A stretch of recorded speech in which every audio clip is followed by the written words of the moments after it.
Awakening is the next natural stage of human development. So awakening is simply to recognize the nature of our essential being. It's not some weird, mystical, religious experience that's only available to the few. It's available to everyone. What we essentially are is already fully awake, fully aware. And it's totally unlimited. Your true nature is closer than the you that you think you are. Consciousness is the ultimate reality of the universe. The next step in science is to say that consciousness is fundamental. What is awakening anyway? Somebody explain that to me.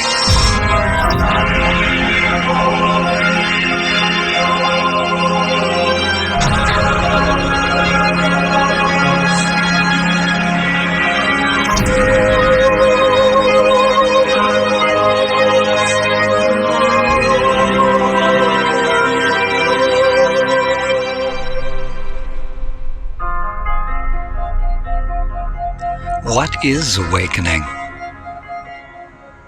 Whether you call it the true self, the immanent self, or no self, or Buddha nature, Tao, or Christ consciousness, it really doesn't matter. In this film, we're going to refer to it as awareness. Awareness is not the property of any religion. Awakening, or realizing awareness, is like waking from a dream. The dream of your character in the play of life. Through our characters, we experience the world in all of its beauty and its ugliness. We can call this experience of life and death duality. Around and around we go, fixated on the character's thoughts and sensations. Good and bad, war and peace, light and darkness, birth and death, until we wake up and find out we are not the character.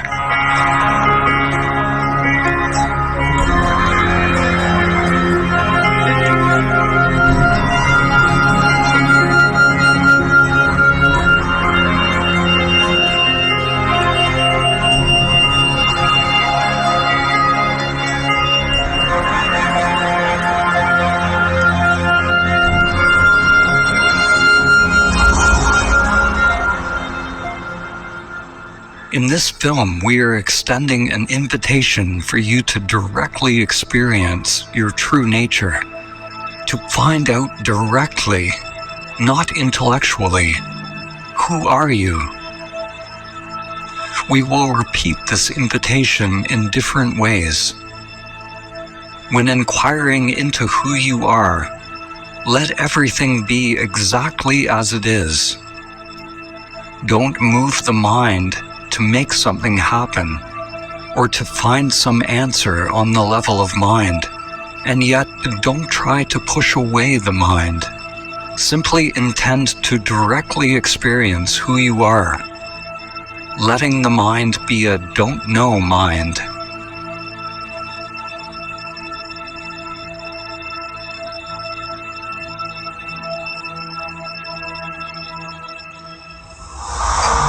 Awakening is the answer to all of the world's problems, on every level. All of the world's problems stem from a delusion, the fundamental delusion of the mind. And that delusion is that I am this limited character. When we're living from a small separate self, there's always some kind of perpetual dissatisfaction. So this can be big dissatisfaction like trauma, or it can be just this background feeling, something's not right, something's wrong, I'm missing something. Even when I have some pleasure, even when I achieve something in the world, even when I have a good relationship, if I just have a pause or a moment, there's this dissatisfied feeling like I'm isolated or cut off from something.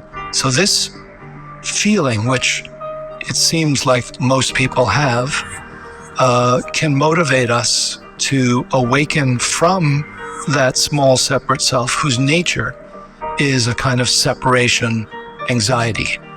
This limited character has a tendency to grasp for what it wants. It's just a collection of conditioned patterns of craving what it wants or trying to push away what it doesn't want. It's this endless process of, you could say, a pleasure principle, going after pleasure, avoiding pain. And if we believe we are this character, this conditioned pattern, then we suffer and we create suffering in the world. The world becomes a reflection of that egoic consciousness. The benefit of awakening is that you suffer less and the people around you suffer less. There's no doubt in my mind that my initial connection with my understanding of God was an awakening for me in my life, the biggest awakening that I've ever experienced. It was very much as if I had been asleep really for 50 years, walking around like a robot, just doing the things that I was taught to do from the time I was a young man. I had the whole formula down. Get the girl, get the car, get the job, get the house, get the spouse. A formula that I really thought was how life was supposed to work, until I got to be around 53 years old and I realized that while I had done most of those things and had become professionally successful to a degree, then I realized that none of it mattered. I woke up somewhere around the age of 53 realizing none of this matters. None of this means anything. I was shocked to find how little it really meant, how pointless it all was.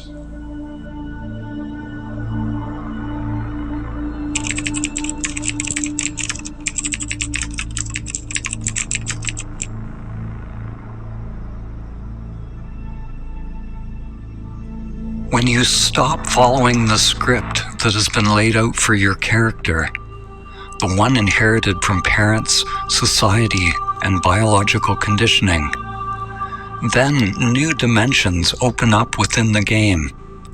The path opens up. But it is not a path to reach some destination. It is a pathless path, a stripping away of illusion to arrive exactly where you are, in the now.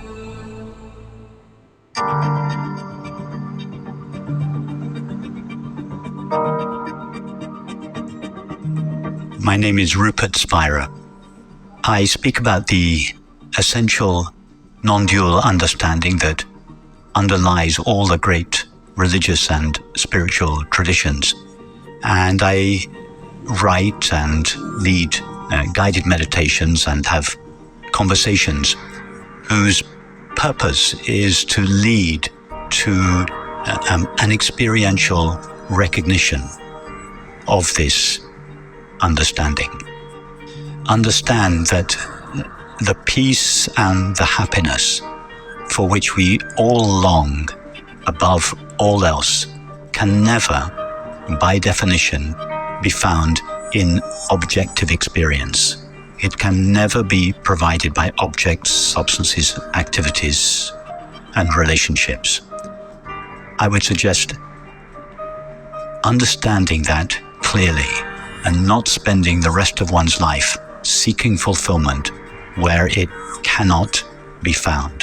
Anyone who is watching this movie is doing so precisely because they have either understood or at least intuited that the peace and happiness for which they long cannot be found in objective experience, and have begun this investigation into their true nature. That is the most important investigation one can make, and it is the investigation upon which depends our happiness. The biggest question of my life, of course, which I believe is the question most people look at sooner or later, is what is the point actually? What is the point of life? And much to my surprise, I was told that the point of life had nothing to do with anything that I was doing. It wasn't about my job. It wasn't about my career. It wasn't about hardly anything in my physical life. Those were aspects of my life, but they were not the point of my life. The point of my life, as I have come to understand it, was for me to experience, express, demonstrate, and fulfill my true identity, who I really am. I think that the biggest question that most people face is a question that hardly anyone ever asks themselves or ever answers. The biggest question of life, in my understanding, is, who am I? Who am I?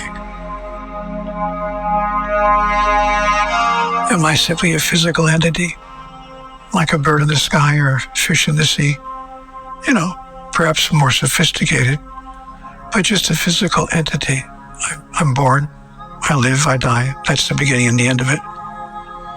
Or is it possible, just possible, that I'm more than that? Is it possible that I'm a spiritual entity, simply having a physical experience?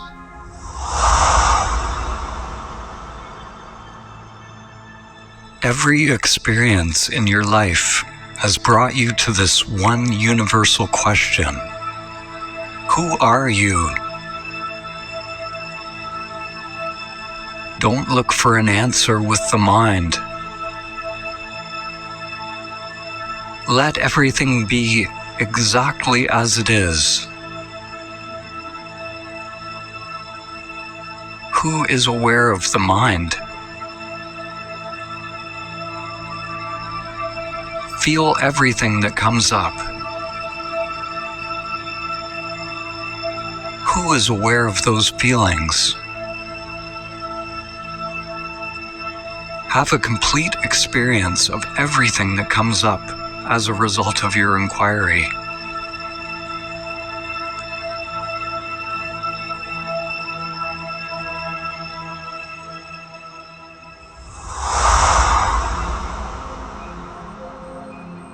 I'm Donald Hoffman, and I'm a professor emeritus of cognitive sciences at the University of California at Irvine. My work has been teaching students, although now I'm emeritus, so I don't teach.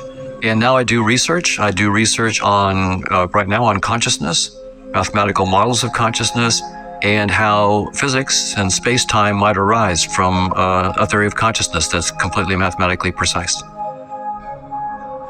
My own journey has been both from the spiritual side and from the science side. So my father was a minister, a fundamentalist Christian minister.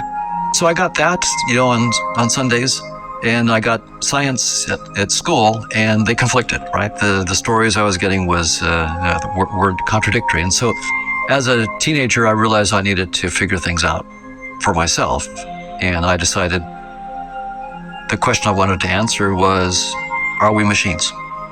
Are people just machines or not? I mean, from the physicalist point of view, we would just be machines. From a spiritual point of view, we wouldn't be machines. It wasn't precise enough to say what we would be. And so I decided to ask the question scientifically, are we just machines? And the best way I thought to do that would be to study artificial intelligence. And so I went to MIT and was in the artificial intelligence lab studying artificial intelligence, and also in what's now the brain and cognitive science department studying the human side of things, because I wanted to do both. I wanted to see what can machines do and what's special, if anything, about humans and human neuroscience. To answer the very question, are the spiritual traditions right? Are we more than just machines? Or is the physicalist scientific point of view right? And we are just machines, and consciousness is just an artifact of brain activity. The scientific materialist paradigm that has been predominant in the last century denies the existence of anything beyond the physical, anything that cannot be verified by the scientific method. Science is at an impasse. It cannot move beyond the paradox that is fundamental to quantum physics. which brought it face to face with the observer, with consciousness itself. Likewise, religions are for the most part functioning only on the level of belief. They've lost their original purpose, which was to lead to direct experience of the truth of who and what we are. The split between science and spirituality has rendered both impoverished. Religions and spiritual systems desperately need rigorous methods, which can be shown to create conditions for awakening to happen. And science desperately needs an openness to the possibility of something beyond the physical. It is not about giving up religion or science, but about going deeper, being willing to change ourselves so that we become a better tool for investigation. We are the ones doing the experiment and the experiment itself. Religion has been the language